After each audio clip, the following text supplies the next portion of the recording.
Praise the Lord out on my morning stroll, and just grateful. Just been through so much. I'm not the only one. You know, I haven't cornered the market or monopolized tragedy or error or self-inflicted wounds of life.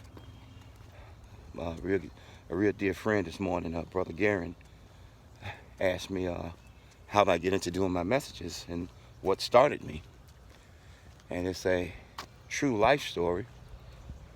My mom was found deceased by my older sister and my niece 4 days after my birthday, December 16th, 2011.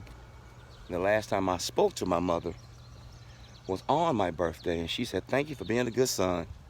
And I said, "Ma, all the hell I caused you and Pop, social workers, bailiffs, judges, probation officers, U.S. Marshals, man, I'm be honest with you, I was something else as a kid.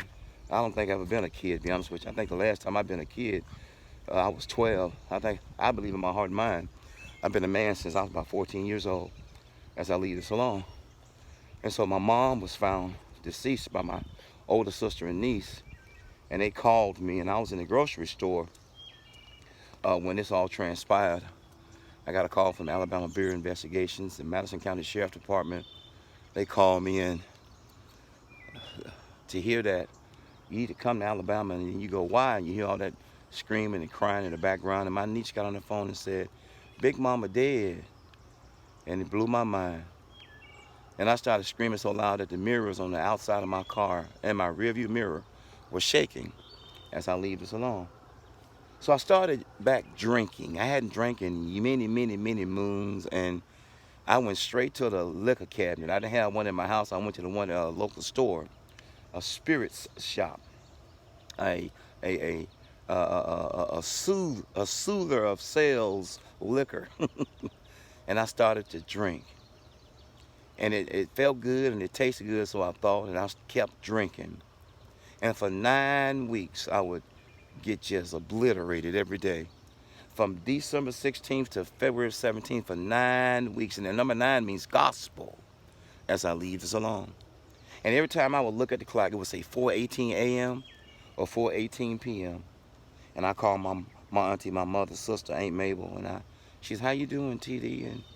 And I said, "I'm holding up." And this was many weeks after my mom's funeral, and she's, "You ain't yourself." She's, "You did a great job at your mom's homegoing celebration, and you look mighty, mighty nice, and you've grown so much spiritually." And she's, "I didn't even recognize who you was." So she's, "What's going on with you other than grieving?" So I went and confessed to her how I'd been drinking heavily, and she's, "No, you got to find you a different outlet from this. Why don't you start back singing or something, and get back into the piano?" And so I started recording my messages. And then as we talked further and further, that later and later on in that week, I started telling her how every time I looked at the clock, it was 4:18, 4:18 a.m., 4:18 p.m. And she said, "Said it again."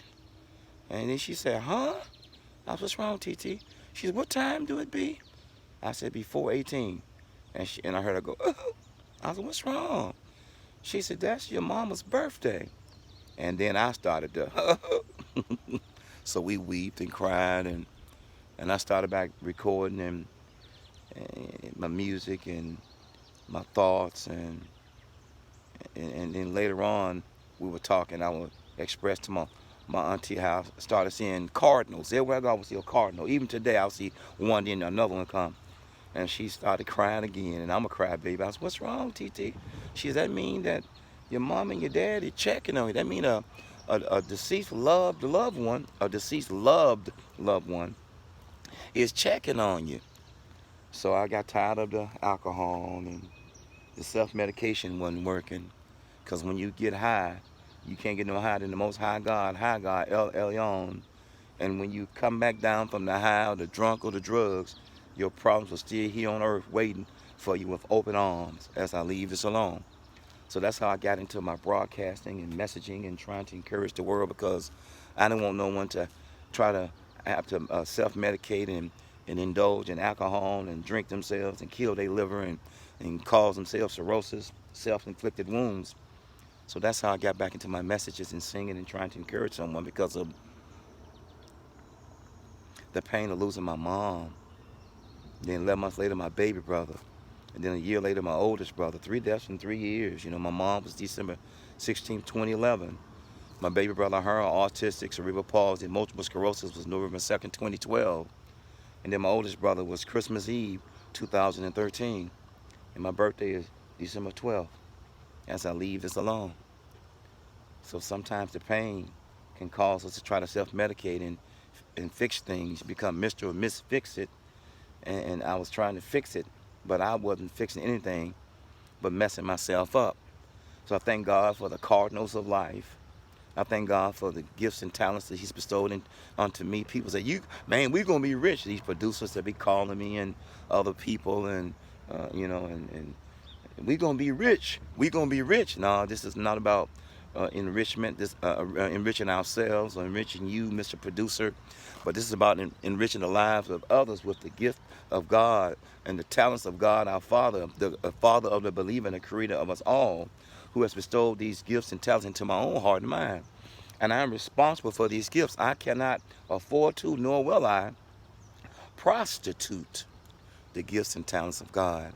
So that's how I got back into my music and messaging and recording and prayers. And I just pray somebody's encouraged and that their pain is alleviated as much as I pray that my own pain is alleviated. Not deadened, but giving us enough strength to bear under the weight.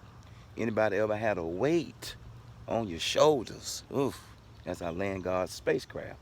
So that's Mr. Gary, Brother Gary. That's how I got into broadcasting and recording and messaging and whatever you want to call it, man. And I'm just grateful that I'm still here, kept by the power, the grace, and the love, and the presence of God, our Father, the Father of the believer and the Creator of us all. He's got the whole world in His hands.